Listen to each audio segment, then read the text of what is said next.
بسم الله الرحمن الرحيم فقلت استغفروا ربكم إنه كان غفارا يرسل السماء عليكم مدرارا ويمددكم بأموال وبنين ويجعل لكم جنات ويجعل لكم أنهارا۔ میرے اللہ رب العزت کا ارشاد ہے سورہ نوح کے اندر خالق کائنات نے اس چیز کا اعلان فرما دیا کہ جو استغفار کو اپناتا ہے، استغفار کرتا ہے، تو اللہ رب العزت کو وہ بڑا ہی غفور الرحیم پائے گا۔ اللہ اس کی تمام لغزشوں کو، اس کے تمام گناہوں کو معاف فرما دے گا۔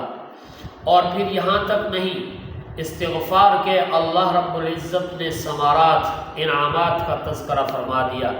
یہ نہیں، بخشش کا تعلق تو کیا ہے، وہ تو مرنے کے بعد ہے، لیکن دنیا کے اندر بھی اللہ نے استغفار کے ثمرات بتا دیے کہ استغفار کا آپ کو فوائد کیا حاصل ہوں گے۔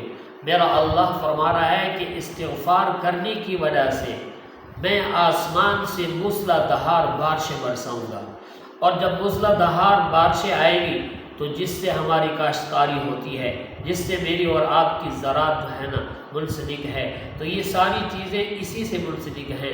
تو استغفار کا پہلا ثمرہ وہ کیا تھی؟ بخشش تھی۔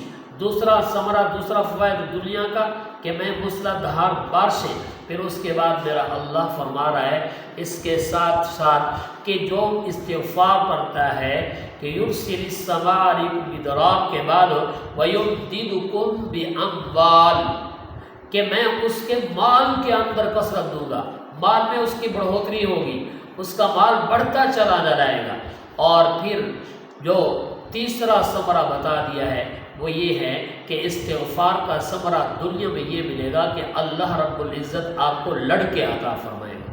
اللہ اکبر۔ اب دیکھ لیجیے کہ اللہ کا قرآن فرما رہا ہے کہ استغفار کی وجہ سے بارشیں بھی آئیں گی، اس کے ساتھ ساتھ مال کے اندر کثرت بھی آئے گی، اس کے ساتھ ساتھ میں آپ کو لڑکے بھی عطا کروں گا، اور اس کے ساتھ پھر آخرت کے طرف اللہ نے کہا وَيَجْعَلْ لَكُمْ جَنَّاتٍ، استغفار کی وجہ سے ہم نے آپ کے لیے بڑے سرسبز شاداب باغ بنا رکھے ہیں، اور وَيَجْعَلْ لَكُمْ أَنْهَارًا، جن کی صورتحال یہ ہے کہ اس کے اندر نہریں جاری ہوگی۔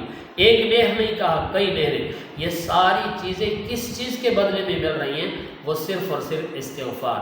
استغفار ایک ایسی چیز ہے کہ استغفار کرنے سے اللہ رب العزت کافروں سے اپنے عذاب کو روک لیتا ہے۔ اللہ سے جب کافروں نے یہ کہا کہ اے الہ العالمین، اگر یہ تیرا پیغمبر محمد الرسول اللہ اور یہ انسان پہ دین لایا، یہ اگر حق ہے تو پھر ہمارے اوپر، سورہ انفال میں آتا ہے حجارۃ من السماء، ہمارے اوپر کیا ہے کہ کیوں نہیں آسمان سے وہ پتھر برسائے جاتے؟ افیتنا بعذاب علیم، یا اللہ پھر ہمارے اوپر وہ عذاب لیا۔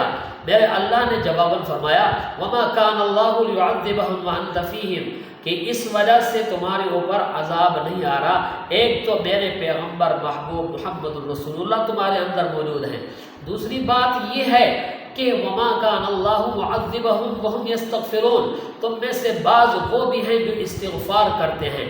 تو استغفار ایک ایسی چیز ہے، ایک ایسا کلمہ ہے کہ اللہ استغفار کی وجہ سے کافروں سے بھی عذاب کو روک لیتا ہے۔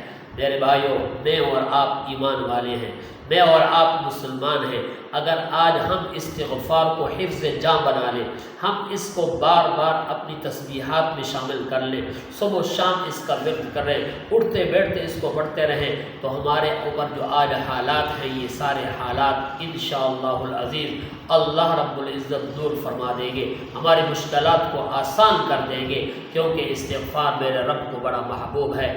اللہ ہم سب کو استغفار کا ورد رکھنے کی توفیق